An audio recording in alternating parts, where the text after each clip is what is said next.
Hello my dear student, welcome back to Khudiram coaching centre. আজকে আমি তোমাদের যে সায়েন্সটা পড়াবো সেই সায়েন্সটা কোথা থেকে কিভাবে পড়াবো সেই বিষয়টা তোমাদের বলি, না হলে তোমাদের মনে প্রশ্ন আসবে যে স্যার কোথায় থেকে কি পড়াচ্ছে না পড়াচ্ছে, পরীক্ষায় আসবে কি আসবে না। তোমাদের মধ্যে অনেকটাই সন্দেহ রয়েছে, আর সেই সন্দেহটা দূর করার জন্য তোমাদের জন্য নিয়ে এসেছি আমি এসকে ঝা স্যারের 6 এডিশন বুক 2025-2026, যে বইটা নাকি হিন্দিতে লেখা রয়েছে। আর এই বইটা সম্পূর্ণ আমি তোমাদের বাংলাতে পড়াবো, কারণ এই বইটা বাংলাতে পাওয়া যায় না। আর এই বইটা পড়লে সম্পূর্ণ railway exam, SSC, UPSC, state, PCS, অর্থাৎ যে কোনো ওয়ান ডে এক্সামের জন্য জেনারেল সায়েন্স যেখান থেকে জিজ্ঞেস করা হয় এখান থেকে 100% কমন আসবে। এটা আমার গ্যারেন্টি না, এটা হচ্ছে এসকে ঝা স্যারের guarantee. Hello my dear student, welcome back to Khudiram coaching centre. আমি ইন্ট্রোডাকশনের প্রথম চ্যাপ্টারে কি ছিল? কোষ মানে সেল, ঠিক তো? তো সেল চ্যাপ্টার মানে ভূমিকা কি বলছে? বায়োলজি শব্দটি সর্বপ্রথম 1801 সালে লেমার্ক, ফ্রান্স এবং ট্রেভিরানাস কি আছে ট্রেভিরানাস জার্মানি ব্যবহার করেন। মানে দুজন বিজ্ঞানী ছিল যারা বায়োলজি শব্দটা প্রথম ব্যবহার করেছে। কে করেছে? লেমার্ক এবং ট্রেভিরানাস। কি বললাম? লেমার্ক এবং ট্রেভিরানাস। তাহলে পরীক্ষায় প্রশ্ন আসবে যে বায়োলজি শব্দটা প্রথম মানে সর্বপ্রথম কে ব্যবহার করেন, তাহলে উত্তর হয়ে যাবে লেমার্ক এবং ট্রেভিরানাস। লেমার্কের বাড়ি কোথায় ছিল? ফ্রান্সে ছিল। কোথায় ছিল? ফ্রান্সে ছিল। আর ট্রেভিরানাসের বাড়ি কোথায় ছিল? জার্মানিতে ছিল। ঠিক আছে, এরা দুজন বিজ্ঞানী বায়োলজি শব্দটা সর্বপ্রথম ব্যবহার করেছিল। ঠিক আছে, তারপরে আসছে প্রাণীবিদ্যার জনক কাকে বলা হয়? কি বলছে? প্রাণীবিদ্যার জনক কাকে বলা হয়? তাহলে উত্তর হয়ে যাচ্ছে এরিস্টটল। কি বললাম? এরিস্টটল। প্রাণীবিদ্যার জনক হলো এরিস্টটল। প্রাণীবিদ্যার জনক এরিস্টটল। কোন বইয়ে লেখা পেয়েছে? তার বইটার নাম কি? হিস্টোরিয়া এনিমেলিয়াম। হিস্টোরিয়া এনিমেলিয়াম। প্রাণীবিদ্যার জনক কি বলছি? প্রাণীবিদ্যার জনক কে রে? প্রাণীবিদ্যার জনক, প্রাণীবিদ্যার জনক হচ্ছে এরিস্টটল। প্রাণীবিদ্যার জনক হলো এরিস্টটল। কোন বইটাতে লেখা আছে? বুকের নাম কি? হ্যাঁ, হিস্টোরিয়া এনিমেলিয়াম। হিস্টোরিয়া এনিমেলিয়াম। তাহলে প্রাণীবিদ্যার জনক হচ্ছে এরিস্টটল। আর কোন বইয়ে লেখা ছিল এটা? হিস্টোরিয়া এনিমেলিয়াম। সেরকমই প্রশ্ন আছে উদ্ভিদবিদ্যার জনক কে? উদ্ভিদবিদ্যার জনক হচ্ছে থিওফ্রাস্টাস। কি বললাম? উদ্ভিদবিদ্যার জনক হচ্ছে থিওফ্রাস্টাস। কোন বইটাতে লেখা ছিল? হিস্টোরিয়া প্লান্টারাম। হিস্টোরিয়া প্লান্টারাম। তাহলে এখানে চলে আসছে প্লান্টারাম আর এখানে চলে আসছে এনিমেলিয়াম। তাহলে মনে রাখতে হবে যে প্রাণীবিদ্যার জনককে, প্রাণীবিদ্যার জনক হচ্ছে এরিস্টটল আর উদ্ভিদবিদ্যার জনক হচ্ছে থিওফ্রাস্টাস। প্রাণীবিদ্যার কোন বইটাতে লেখা ছিল? হিস্টোরিয়া এনিমেলিয়াম। আর উদ্ভিদবিদ্যার জনক হচ্ছে থিওফ্রাস্ট, হিস্টোরিয়া প্লান্টারাম। মনে থাকবে? তারপরে চলে আসছে যে কোষ। কি বলছি? তারপর হচ্ছে কোষ। তাহলে কোষ কাকে বলে? জীবের ক্ষুদ্রতম গঠনগত ও কার্যগত এককে কোষ বলে। জীবের ক্ষুদ্রতম, জীব মানে আমরা জীব আছি না, তাহলে জীবের যে ক্ষুদ্রতম একক মানে সবচেয়ে ছোট, মানে আমরা যে তৈরি আছি তার জন্য কি আছে? সবচেয়ে ছোট ছোট জিনিস মিলে তো একটা বড় জিনিস তৈরি হয়েছে। যেমন উদাহরণ দিয়ে বোঝাতে গেলে কি বোঝাচ্ছে? যেমন একটা বাড়ি তৈরি, এখানে ইট হবে না, এখানে কি হয়ে যাবে? এখানে হবে ইট হবে। কি হবে? এখানে ইট হবে। আর এখানে কি হয়ে যাবে? কলা হয়ে যাবে। কি হয়ে যাবে? কোষ হবে। কি হবে? কোষ। যেমন ইট দিয়ে কি তৈরি হয় বল? এক একটা দেওয়াল তৈরি হয়। বাড়ির তৈরি করতে গেলে কি কি লাগে বল? প্রথমে ছোট ছোট ইট দিয়ে কি তৈরি হয়েছে? ছোট ছোট ইট দিয়ে কি তৈরি হয়েছে রে? দেওয়াল তৈরি হয়েছে। দেওয়াল থেকে কি হয়েছে? একটা রুম হয়েছে। আর একটা অনেকগুলো রুম মিলে আবার কি হয়েছে? একটা সম্পূর্ণ বাড়ি তৈরি হয়েছে। হয়েছে কি হয়নি?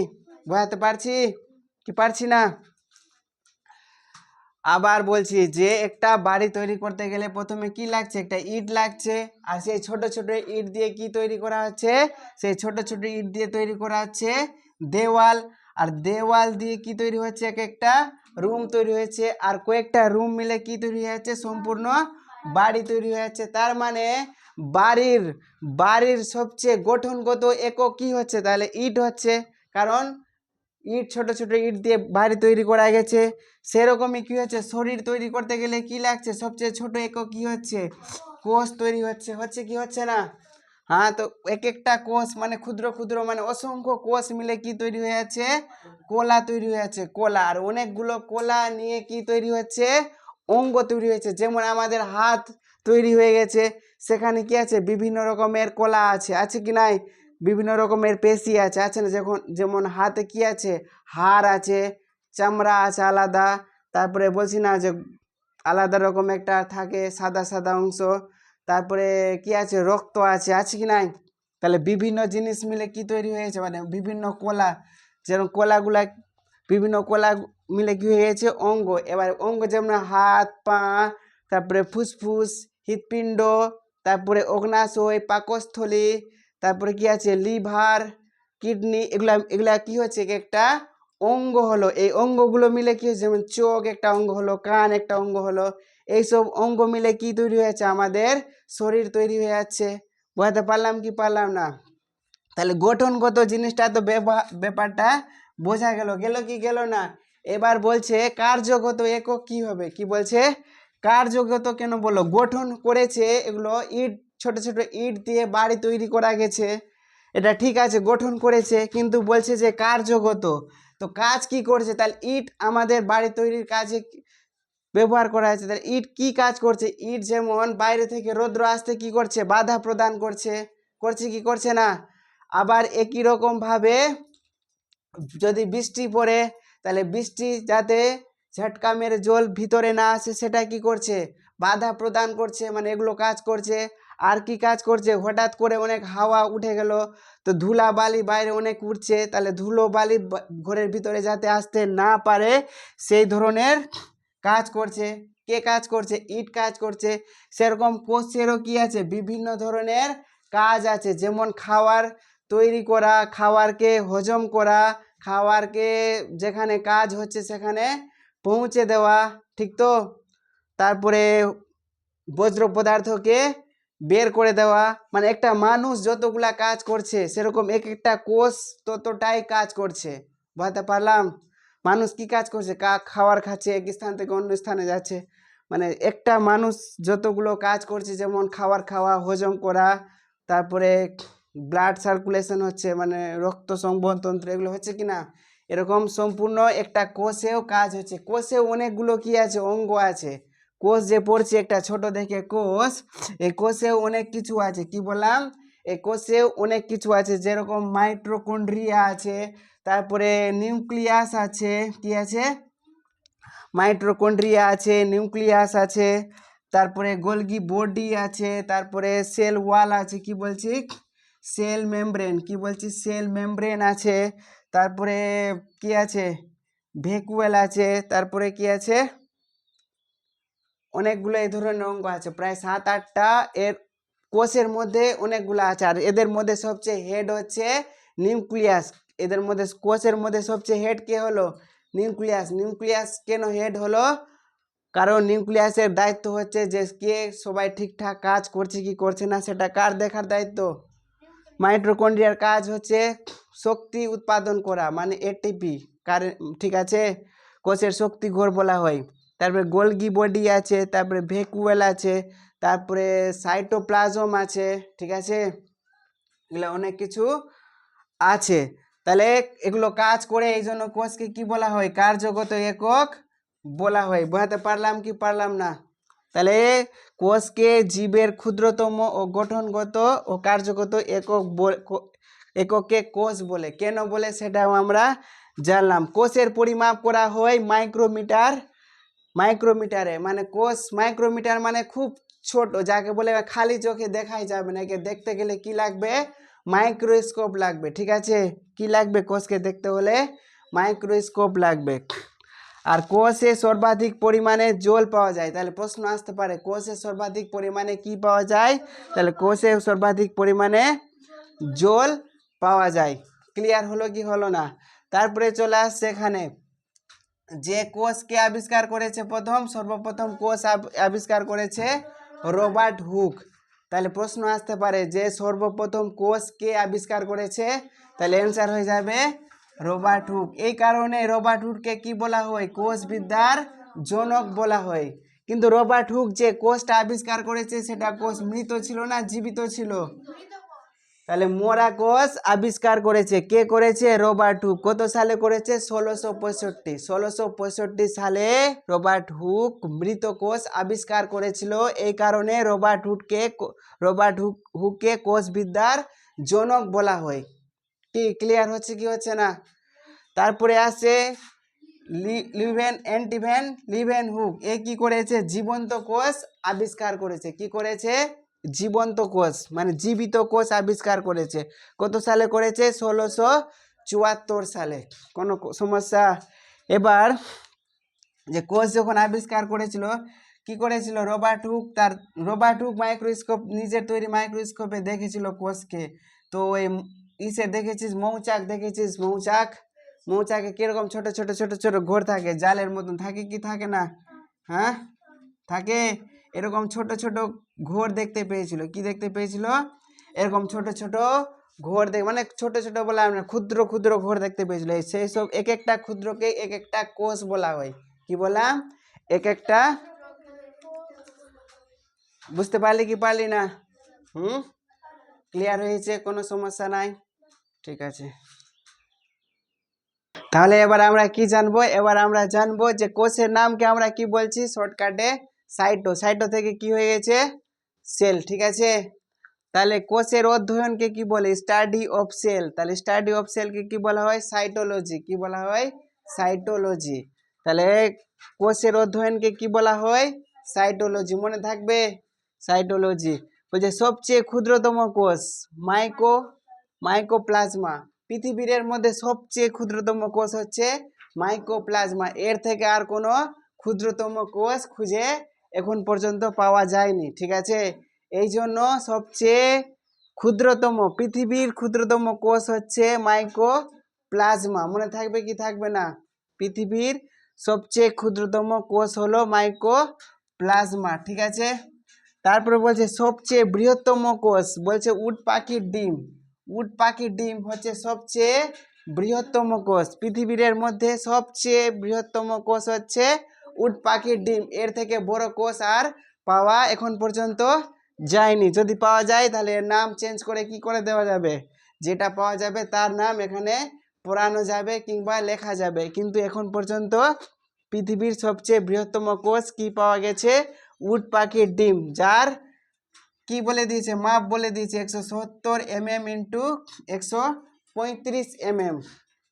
170 mm ইন্টু 135 mm। ঠিক আছে। 170 কত হবে বলতো, 17 সেমি। আমাদের 15 সেমির স্কেল আছে না, আমাদের স্কেলের থেকে একটু বড় হবে, মানে 2 সেমি বড় হবে। ঠিক আছে। আর এরকম হবে, মানে এইরকম বড় ডিম হতে পারে, যেটা একটাই কোষ থাকছে। কি বলছি, একটাই কোষ থাকছে। তারপরে আসছে, তাহলে এটা পড়ানো হয়ে গেল যে কোষের নাম কি দেওয়া হচ্ছে, সাইটো। কোষের অধ্যয়নকে কি বলা হচ্ছে, সাইটোলজি। সবচেয়ে ক্ষুদ্রতম কোষ হচ্ছে মাইকোপ্লাজমা। সবচেয়ে বৃহত্তম কোষ হচ্ছে উট পাখির ডিম। ঠিক আছে। এবার মানব দেহ চলাই, আমাদের মানুষের শরীরে সবচেয়ে ক্ষুদ্রতম কোষ কি পাওয়া যাচ্ছে, শুক্রাণু পাওয়া যাচ্ছে। কি পাওয়া যাচ্ছে, শুক্রাণু, যাকে ইংরেজিতে কি বলা হয়, স্পার্ম বলা হয়। মনে থাকবে কি থাকবে না? মানব দেহের সবচেয়ে ক্ষুদ্রতম কোষ হলো শুক্রাণু। আর মানব দেহের সবচেয়ে বৃহত্তম কোষ হচ্ছে ডিম্বাণু। কি বললাম, ডিম্বাণু মানে এগ। এটা কোথায় পাওয়া যাচ্ছে, স্ত্রী মানে মেয়েদের ক্ষেত্রে পাওয়া যাবে। আর স্পার্ম কোথায় পাওয়া যাবে, ছেলেদের, পুরুষদের ক্ষেত্রে পাওয়া যাবে। ঠিক আছে। আর তারপরে কি আছে, মানব দেহের সবচেয়ে লম্বা কোষ। তাহলে মানব দেহের সবচেয়ে লম্বা কোষের নাম কি, নিউরন। ঠিক আছে। মানব দেহের সবচেয়ে লম্বা কোষের নাম হচ্ছে নিউরন। আর কোষ বিভাজন হয় না, তাহলে কোষ বিভাজন হয় না কার, নিউরন। এই জন্য আমাদের নিউরন কোথায় থাকছে, মস্তিষ্কে থাকছে। কোথায় থাকছে, মস্তিষ্কে থাকছে। মস্তিষ্কে কি আছে, এটা যদি আমাদের মস্তিষ্ক হয়, কি হয়? মস্তিষ্ক। মস্তিষ্কের বাইরে কি আছে? ক্রেনিয়াম আছে। কি আছে? ক্রেনিয়াম।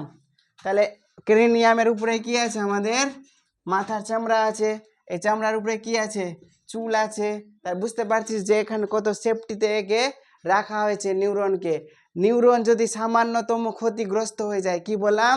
সামান্য যদি আঘাত লেগে যায় নিউরনে, যার মাথায় লাগবে, যার নিউরন ক্ষতিগ্রস্ত হবে, সে কিন্তু আর কোনোভাবেই বাঁচবে না, ওর মরা নিশ্চিত। কেন বলতো? নিউরনে কি হয় না? কোষ বিভাজন হয় না। মানে নিউরন যদি ক্ষতিগ্রস্ত হয়ে যায় তাহলে আর নতুন নিউরন তৈরি হবে না, মানে ও নিজে আর ঠিক করতে পারবে না। মানে একটাই সলিউশন, যে ওই যদি খারাপ হয়ে যায় ওকে ফেলে দিতে হবে, ওকে আর ঠিক কোনোভাবে করা যাবে না। এই জন্য বলছে যে গাড়ি চালানোর সময় কি পড়তে হবে? হেলমেট অবশ্যই পড়তে হবে, কারণ আমাদের নিউরন যদি ক্ষতিগ্রস্ত হয়ে যায়, বলছে না যে মাথায় চোট যদি লেগে যায় তো বাঁচার সম্ভাবনা অনেক কম থাকছে। মাথায় চোট বলতে ওই যে নিউরনে যদি কোনো আঘাত লেগে যায় তাহলে সে কিন্তু আর বাঁচবে না, তাকে মরতেই হবে। ঠিক আছে? তো এই জন্য গাড়ি চালানোর সময় কি পড়তে বলছে পুলিশ?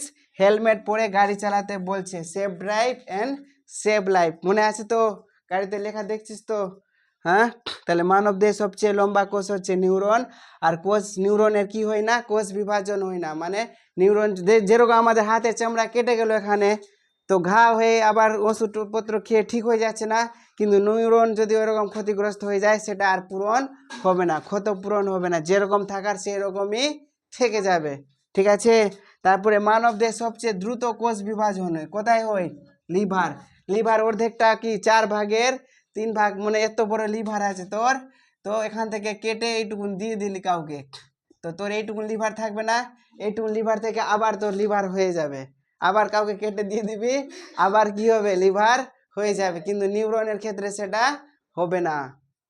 যদি নিউরন একটু ক্ষতিগ্রস্ত হয়ে যায় তাহলে তুই চলে গেলি কোথায়? মায়ের ভোগে চলে যাবি একেবারে। কি বোঝাতে পারলাম ভালো করে? কোনো সমস্যা? সুন্দর করে নোটস বানিয়ে রাখবি, ঠিক আছে?